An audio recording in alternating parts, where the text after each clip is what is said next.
Connecticut Senator Joe Lieberman sees significant progress in Iraq. He has just returned from a trip to Baghdad, and Senator Lieberman joins us now from Capitol Hill. Good to see you, Senator. Thanks for being with us. Thanks, John. Good to be with you. So what is the progress that you saw? Yeah, I want to be real clear about this. This is a tough situation. We're in a war against al-Qaeda and agents of Iran in Iraq today, and it's hell. And the losses of American lives, the casualties are tragic and heartbreaking. But what was the progress I saw? I was last there 6 months ago. I couldn't walk outside the green zone in Baghdad. This time I went out there, walked through a market. There's a lot of activity. Sectarian deaths are down in Baghdad by 50%. I was over in Anbar province to the west. Last time I was there, they wouldn't let John McCain and me go into Ramadi. This time I went in, met with people again, walked through a market, feeling very safe. The fact is that we are making progress in a difficult war, and all I would say to my colleagues is let's give our military, which is doing extraordinary work, not just militarily, but in reconstructing Iraq, let's give them the time to see if they can make this work, because we have so much on the line there. But Senator Lieberman, how do you square your claim of significant progress with the fact that May was the deadliest month in at least a couple of years? 26 U.S. service members have died so far this month, just the month of June alone, and the fact that sectarian deaths apparently are on the increase again. Well, two parts. One, the sectarian death. Here's the point. We're in a war. The surge strategy, which is just beginning to be fully implemented, has worked. It has reduced sectarian deaths, particularly in Baghdad, where we're focused. They ticked back up in the last month. Why did they do that?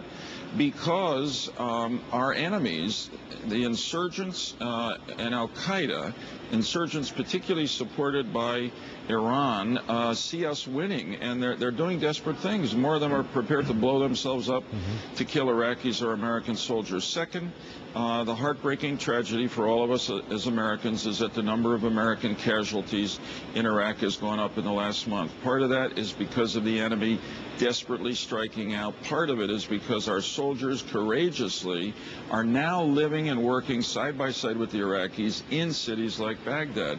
You cannot do that without increasing the peril. Is it worth it? I say yes, because the alternative, which many are arguing for, is to pull out, and to me that means a tremendous victory for al-Qaeda, which is our #1 enemy there now, and Iran, our second enemy there. And if they win there, watch out throughout the rest of the Middle East and right here at home in the USA. As part of your trip, you met with some soldiers and Marines. One of the people you met with was Specialist Will Heaton. Leila Fidel of McClatchy News Service spoke with Heaton just before he talked to you, and she wrote this in a recent article. She says, "We're not making any progress," according to Heaton, as he recalled a comrade who was shot by a sniper last week. "It just seems like we drive around and wait to get shot at." But as he waited 2 chairs down from where Lieberman would sit, Heaton said he would never voice his true feelings to the senator. Senator Lieberman, are you getting the real picture there? Yeah, I tell you, I saw that article, John, and I was really upset about it, because I sat at a table with a bunch of our soldiers there. I did it 4 or 5 times during the week, and I was asking them to speak to me from their heart. As a matter of fact, one of them spoke very directly about the fact that he wondered whether we were succeeding there.